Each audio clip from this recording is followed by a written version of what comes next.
Seeing as it's 7:02, we'll go ahead and call the meeting. The Board of, wow, try that again. We're going to call to order the meeting of the Board of Trustees for the Urbana Free Library for April 8th. Are you going to be my Becky roll call for the night? Thank you. Rob. Here. Liz. Here. Erica. Here. Beth.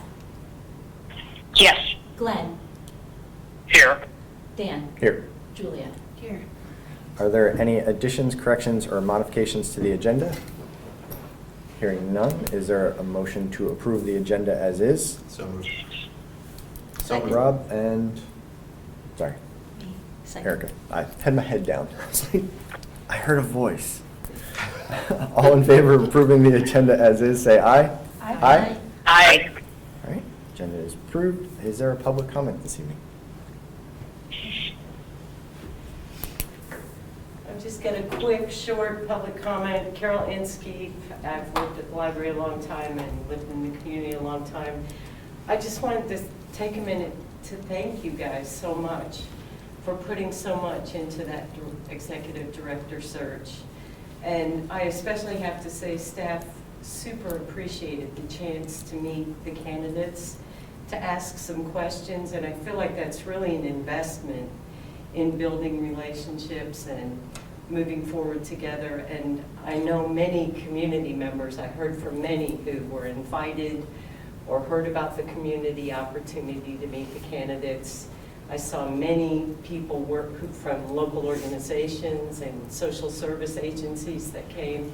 So I just appreciate it a lot. Thank you so much. And I know many staff had a chance to meet board members, which was also just great. So just thanks a lot. I know it can be demanding to be on a board. I know you already have full schedules and plenty of meetings and stuff to read. And thanks for stepping up for this. I appreciate it. Thank you very Thank much. you so much. Thank you. True. All right, rolling into 6.1, the presentations. Dawn, you have personnel and access Yeah. updates. It's our annual walk through the per capita requirements. So I'm going to speak tonight to make sure I hit the right button. Chapter 3 is personnel. So happy to report the library does meet the state personnel standards for Illinois public libraries. Some of the things that show that we meet those requirements, we do have a current staff handbook and also board-approved policies for personnel. We have updated job descriptions for every position in the library and a wage chart that's updated every fiscal year. The EEOC ADA compliance, we are in compliance with those, and we have a robust onboarding process. We do the general library introductions through Becky Brown. She walks through the benefits and everything, and then they also have separate onboarding with their individual managers. Employees have support for conference attendance, trainings, and webinars. In fact, 4 of our employees just went to the Reaching Forward South last week, I believe.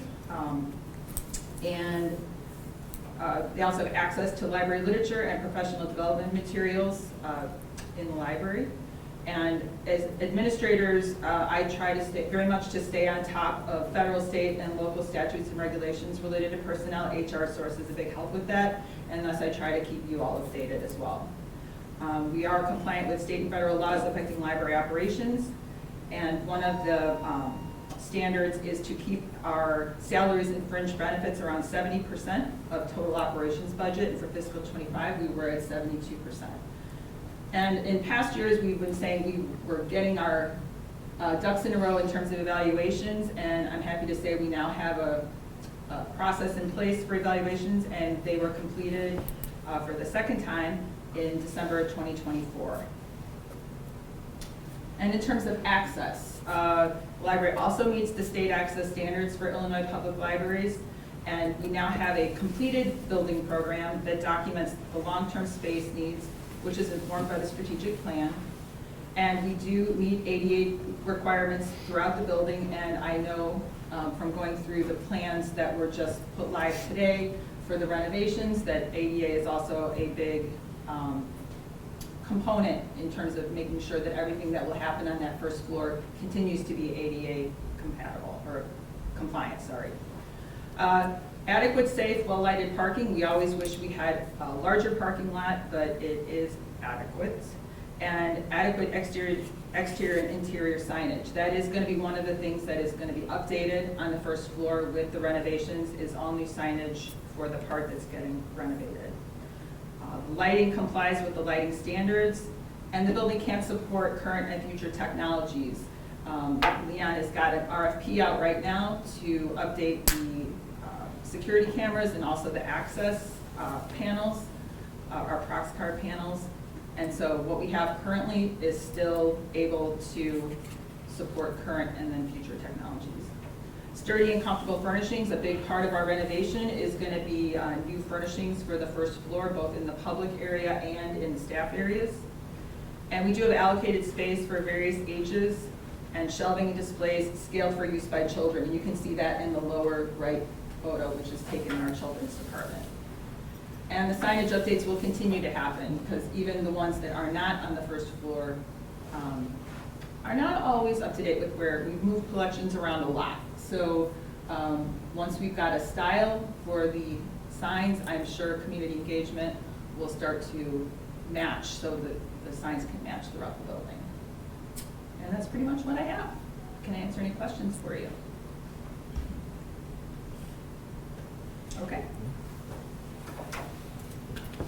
Thank you.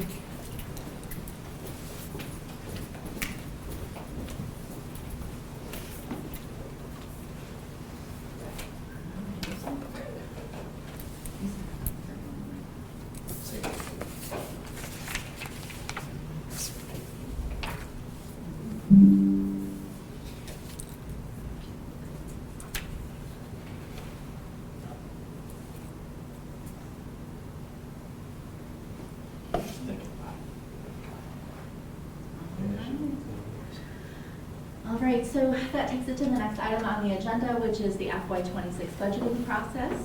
So I will talk with you tonight at a high level about how the budgeting process works here at Urbana Free. This is a months-long process that begins in earnest in January with the library submitting its annual grant request to the foundation. The annual grant request to the foundation is presented after managers speak with departments all year long to consider what needs they have and then what also goals they are interested in accomplishing the upcoming year. Generally speaking, our foundation approves or reviews votes on the grant request in January. This year they happened to go ahead and approve that in January, so a month early. Between February or when the approved foundation request is moved forward and April, managers and library administration are working on budgets. We're taking into account percentage wage increases, who's eligible for step increases, etc. And in April, the board receives a draft budget, which is what is included in your board packet, as well as a budget memo. In May, the budget is presented for approval. And then once the library's budget has been approved by the library board, it then moves forward to city council, where it is rolled up within the larger city council budget. Again, at that high level, the library has 4 types of accounts, which you see reflected in the budget. We have our 802s, that's the library's general fund. It contains both revenues and expenses, and that is where the bulk of the library's purchasing generally comes from in a fiscal year. If you're looking to know where books come from, CDs, etc., it's the 802s where the bulk of those items are purchased. The library also has a special reserve fund. Those are known as the 803s. That was a fund that was established by the board in 2018, I believe, so that the library could begin to set aside funds for future IT and facilities needs as permitted by law. The library also has an 810, which is our trust funds. These are funds that the library has received from donors. And then we have our 820s, which is the library building fund. When the library is completing the budget process, there are a number of factors that are considered. Of course, the library looks at our strategic and technology plan, both of which are board-approved documents. We also, of course, use as a guiding light the City of Urbana's financial forecast, which is currently in the FY25 to 29 cycle. and available online. We also, of course, look at Serving Our Public 4.0, which is the standards for Illinois public libraries, about which you receive almost monthly presentations. We look in-house at the library's data trends and usage, what community needs and feedback the library is receiving, and then in current events, which is especially applicable this fiscal year. So this would have been included in your budget memo, but 87% of the library's revenues comes from local property tax.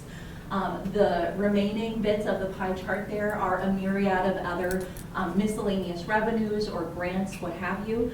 None of those little slivers is more than 4%.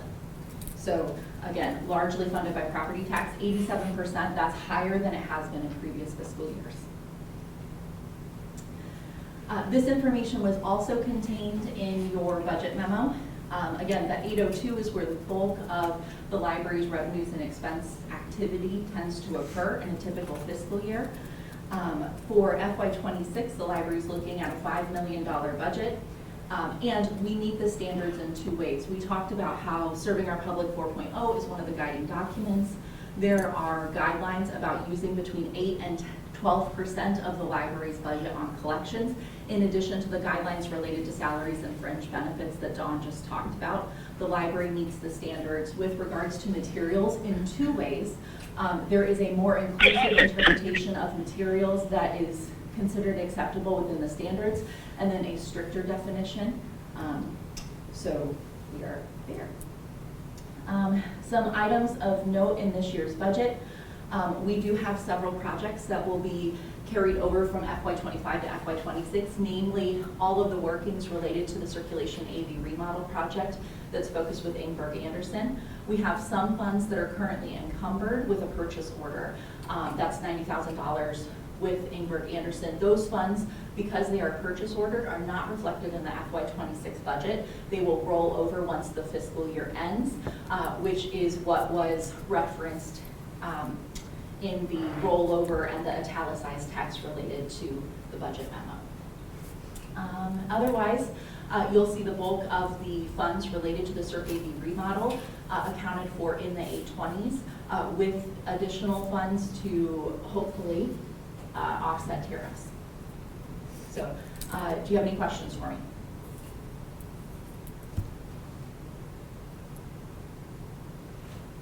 All right. We do anticipate some changes between April and May, although we do anticipate that they will be limited. We anticipate that the library will receive some additional notice regarding some grant funding, and that we will have some minor adjustments within departments. You talked about, you mentioned to me earlier about consolidating some of the funds to make it easier for that building fund for the remodels.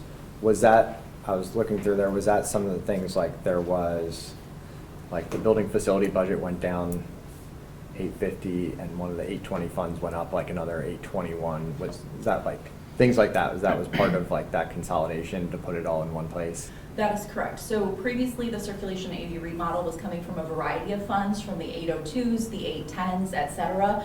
After discussion with the city, those funds have been shifted to the 820s because they do indeed reflect capital expenses. We do have some restricted funds that are located within those 820s. That is not available at the high level, but we will be tracking all of that spending. For instance, we have $50,000 from the state of Illinois for carpeting, which is set aside. We will attach project codes to the Circ AV remodel so that we can easily track all of the restricted funds and how those are being spent. But yes, that is why you're seeing the building line go down and the 820 corresponding building line go up. Okay.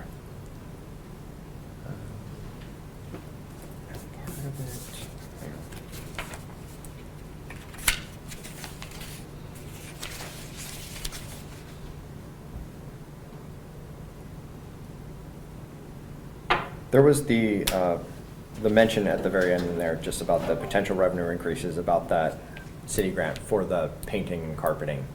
That was the first of 3, or was that the second of 3? This year, if the funding request is granted, would be 2 out of 3. Okay.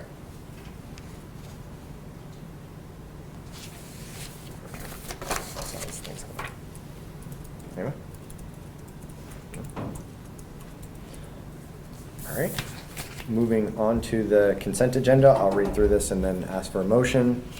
Consent agenda includes board meeting minutes of March 11th, 2025, payroll for March 21st, 2025, totaling $126,607.33, payroll for April 4th, 2025, totaling $128,296.50, bills for March 14th, 2025, totaling $32,872.91, bills for March 21st, 2025, totaling $17,047.27, bills for March 28th, 2025, totaling $10,233.52, and bills for April 4th, 2025, totaling $22,595.63. Would anyone like to separate anything from that consent agenda? Is there a motion to approve consent agenda? So moved. And a second? Seconded. All right.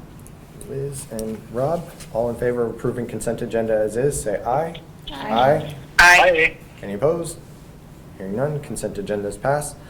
Our individual item 8.1 is Resolution 2025 to approve the intergovernment agreement between the City of Urbana and the Urbana Free Library for the use of the property at 201 and 202 Green. Everyone have an opportunity to look at that? I know we've been waiting a long time for the city to get there. I was pleasantly, I was pleased to see some of the things that were incorporated in there, like some of them simple, some of them more complicated, like they actually have the electricity hookup in there, so we know that we're good on that. Simple things like even trash was noted in there. I'm glad that's not an extra responsibility for the library. They'll cover that. So all those little things that are in there, and then noting that there is board approval of any changes that are significantly outside of what we're already seeing in there. I did have one question on there I wasn't sure about. I noted that, so they're going to have insurance for their own events, and there was a mention on there if we use them for events as well, the necessity of insurance on there. I was curious if that was something that's already covered by our current insurance, or if that's something that we would need to like add on if we have an event for that. We should not have a need to add on insurance, and our lawyer is satisfied. Okay. Any other questions on that? It looks great. Sweet. I was excited to see it. I know. It'll be nice to see some of those structures out there, see the space getting used. Is there a motion to approve Resolution 2025-02? So moved. This is Beth. Beth is moved. Seconded by Glenn. And Glenn. Any discussion on? Hearing none. All in favor of approving the resolution as is, say aye. Aye. Aye. Any opposed? Hearing none. Resolution is approved. That is our last action item. Rob, you have a presentation from the board? Yep. Hello, everyone. Hi, Rob. Let's talk politics. He's going into it. March 14th, this executive order, continuing the reduction of federal bureaucracy, proposes that 7 federal entities, including the Institute of Museum and Library Services, which we'll primarily be talking about today, be eliminated to the maximum extent, the functions, rather, shall be eliminated to the maximum extent consistent with applicable law. Such entities shall reduce the performance of their statutory functions and associated personnel to the minimum presence and function required by law.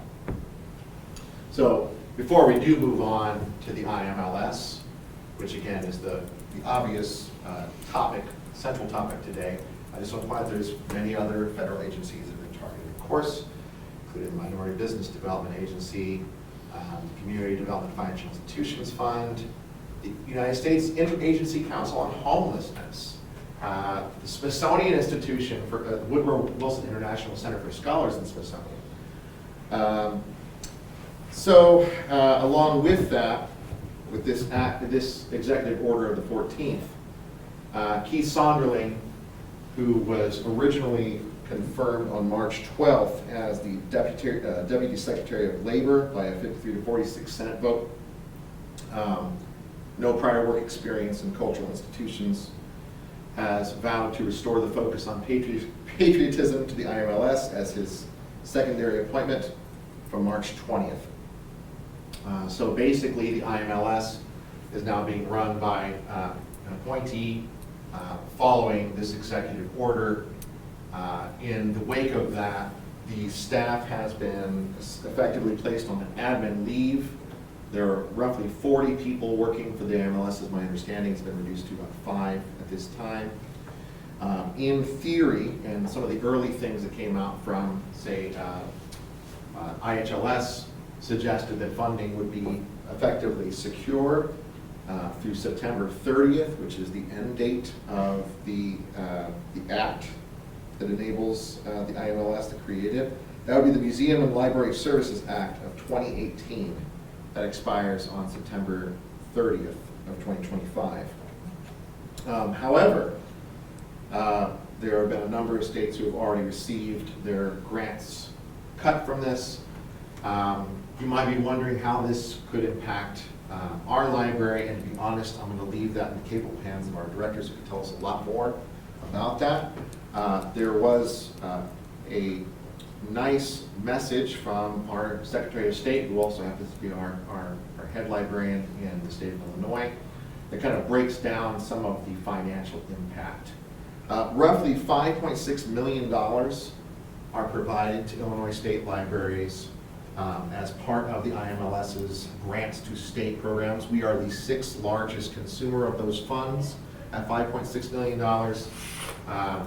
$2.5 million of that 5.6 goes to Rails, and that is used to support interlibrary loan services, among other things. 11 million items were funded by that. 1,700 public school, academic, and special libraries in Illinois are in that mix. Right. $1.8 million is a subscription for WorldCat Discovery and First Search, which is shared by 1,000 libraries statewide. Our very own IHLS uses $166,000 of this to support our iLead online training portal for trustees. There are many other subsequent programs here that would be impacted. $100,000 for Illinois Libraries Present, which enables online programming or helps fund that for patrons throughout the state. $500,000 for Project Next Generation, educating at-risk students. And $420,000 for Illinois Department of Corrections for inmate library support. So that's kind of how this all breaks down. There are just a lot of little places this money goes. And nationwide, I don't remember if I spouted this number off a little earlier, but it's $180 million that are on the line with this particular program being cut back to bare bones. The MLSA, by the way, is a bipartisan, or was a bipartisan act, signed in 2018, and the current president signed it into law during the prior administration. 11 of our 17 Illinois state senators have already signed a letter expressing concern. On April 4, our Attorney General, Kwame Raoul, joined us along with 20 other states in a federal lawsuit asking for injunctive relief. Because in their minds, this executive order is unconstitutional. It basically usurps Congress's lawful passing of funding and the natural order of things. Let's see if I've got anything else here that I had. Oh, there's the lawsuit press release that I had sort of set up for us to take a look at. AG Raoul is also including in that 2 other important federal agencies that might be targeted by this order. So what can you do? Well, as usual, you can contact your legislator, especially at the federal level. USA.gov, for the moment, lets you look up your elected officials that you can contact. Dick Durbin, Tammy Duckworth, Vicki Budzinski. In addition, I've left an open tab over here. ALA.org/show up takes you to, well, should take you to show up for our libraries. And this also enables you to basically use their boilerplate copy to express concern to your members of Congress. You can email them, you can call them directly. So spread this far and wide. Obviously, this is a national issue. This is not a state or local issue. So get out there. There's even a little social media toolkit the ALA provides. Again, that's ala.org/show up, one word, no dash. Spread this to all your colleagues, and this is a good way to at least voice concern about this particular issue and all the impacts it will have. That's what I've got. Any questions? Either for me or for Ron and Rachel, who I'm sure have been thinking about this as well. I hate depressing everyone. But thank you for highlighting it. Yes, I think It's important. need to be discussed. So, thank you. Thank you, Rob. Thank you for going there. It's not fun. I try not to, but It's pretty much impossible. pretty much impossible. I think we keep losing Glenn. Yes.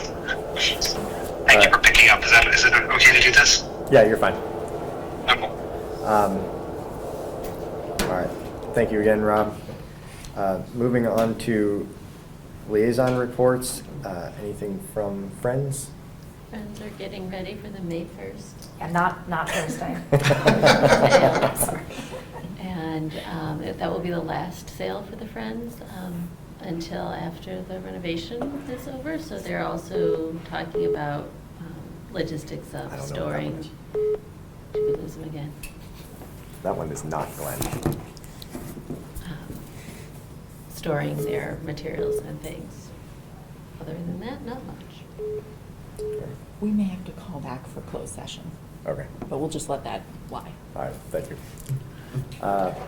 For the foundation, the annual impact statement went out. If you didn't receive it, you should have, probably in the mail and/or email, highlighting everything that was done, raised and done the past year. There's a lot of good stuff on there, so check it out. It also came out with notification of there's merch now. I know, I We got some awesome shirts. I love those designs. I know, like, I am- already found a whole bunch. I'm already lining up my shirts that have our sculpture design out there with highlighting all the free stuff. I love that one. And currently, still having a really good fundraising year. We're still in the same fiscal year and right now at over 150,000. So things are going good there. Anything else for IHLS? I don't think I've got any meaningful updates at this time, so. Everyone's in shock over there. Other than people, expressing concern about, how this might impact IHLS, so. Yeah. We've already addressed that. All right. Administrative reports? So this Friday from 5 p.m. to 8 p.m. is the library's biggest programming event of the year. It is the 17th annual Fairy Tale Ball.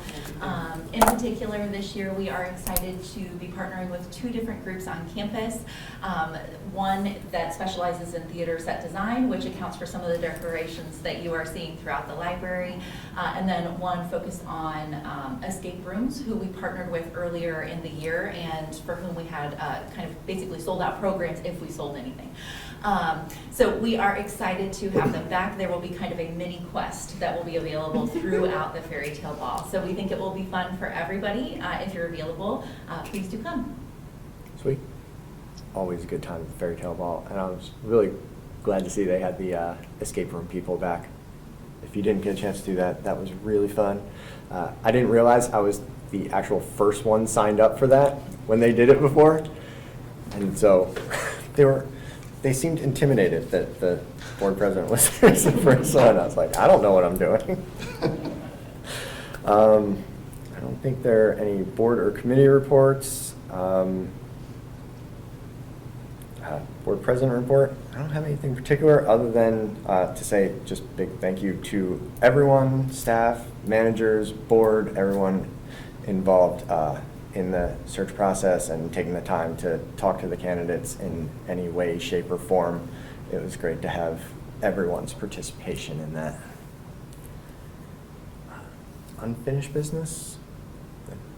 Nothing I don't know about. New business? Going once, going twice? All right.